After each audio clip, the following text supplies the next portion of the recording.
menjadi agama. Lalu kenapa lagi? Betul. Apakah harus ditambah lagi? Apakah kurang sempurna? Bukan seperti itu yang saya maksud. Untuk masalah kejayaan Islam, kita perlu jembatan, ya kan? Sedangkan di zaman Rasulullah saja banyak orang yang tidak taat kepada Allah dan Rasulnya. Apalagi di zaman sekarang. Artinya saya sedang mengislamkan orang Islam, butuh wasilah. Sayyidina Muhammadin sallallahu alaihi wasallam. Jembatan kepada Allah Subhanahu wa taala itu butuh jembatan. Sayyidina itu kecintaan saya.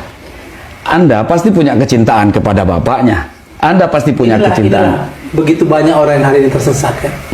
Kalau ustaz-ustaz seperti antum ini. Nah, ini juga yang dipermasalahkan. Antum mudah sekali menyesat-nyesatkan orang. Ya kan mudah perkara itu kan. Ketika sesuatu itu kan jelas. Agama ini kan jelas. Iya. Agama ini tegas. Bukan keras. Itu benar. Ketika sesuatu itu tidak dicontohkan oleh Nabi SAW, maka sesat. Apakah Anda pikir dengan seperti Anda membentak seperti ini saya jadi gentar? Tidak. Tidak sama sekali. Saya bukan membentak. Saya menyampaikan sesuatu yang hak. Saya paham yang antum sampaikan, tapi dengar dulu penjelasan saya. Bagaimana antum ini menjadi sosok seorang ustadz tapi tidak mampu mengendalikan hawa nafsunya. Ingat, Rasulullah berdakwah tidak pernah dengan yang namanya kekerasan. Bil hikmah. Ya memang benar Rasul tidak dengan kekerasan. Tapi kita lihat apabila hari ini orang berbuat amal yang tidak dicontohkan oleh Nabi SAW, antum baru punya pengikut satu, sombongnya minta ampun. Ya kan? Istighfar antum kepada Allah. Boleh tanya sekarang? Sama Pak Ujang, coba tanya. Ya, kalau Pak Guru ini memang betul-betul bagus. Karena pendirian kita berubah, sikap kita berubah. Kalau menurut saya Pak Ujang itu salah cari guru. Justru dia berada pada guru yang benar. Inilah kesalahan antum. Seharusnya antum itu tabayun, ya, mengenalkan dengan para alim ulama dulu. Anda merasa benar. Saya kesini juga tidak menyalahkan Anda. Kesalahan Anda cuma satu. Anda suka menyalahkan orang lain. Siapa yang menyalahkan? Oke. Saya menyalahkan. Kan? Ketika sesuatu itu tidak dibuat oleh Nabi SAW, itu kan pasti salah, perkara yang diada-ada. Antum pernah tahu dengan sejarahnya Sayyidina Bilal bin Rabah, ya, sahabat Rasulullah SAW, terompanya sendalnya sampai ke surganya Allah karena amalan beliau yang sangat dahsyat, salat sakrul wudu yang dia lakukan. Benar. Beda kita dengan sahabat, beda. Apa yang membedakan? Sahabat langsung kepada Rasulullah SAW. Sahabat tidak membuat amalan yang menambah-nambah.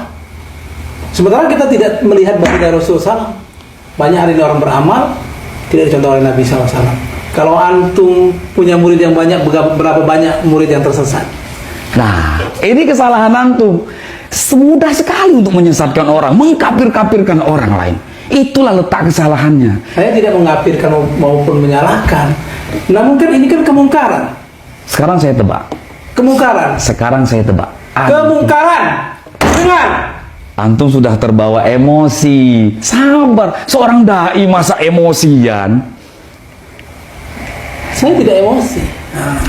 Justru saya ingin meluruskan kesesatan antum. Nah, di mana letak kesesatan saya? Antum harusnya beristighfar kepada Allah SWT.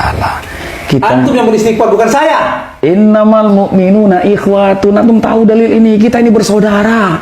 Ketika kita satu akidah, satu keyakinan ini bersaudara. Tapi ketika kita ini tidak mengikuti apa yang dicontohkan Nabi SAW, apakah bisa dikatakan saudara? Itulah pentingnya berwasilah. Saya bisa kesini, kalau nggak wasilah beliau, nggak bisa saya ketemu antum. Apalagi ketemu dengan Rasulullah. Kan seperti itu kan? Bener nggak? Ayo coba ngomong ya. Pokoknya tidak. Kamu mau? Nanti dulu, sabar. Sabar dulu. Saya bisa seperti ini. Udah lagi. Coba. Ya jangan kayak gitu. Kan lucu. Kan kita kan baik-baik. Bukan. Kalau kita datang hanya untuk, ya, saya ingin meluruskan kepada umat. Ini di media loh, ya kan? Beberapa video yang kemarin pun saya sudah tonton. banyak umat ini mengetahui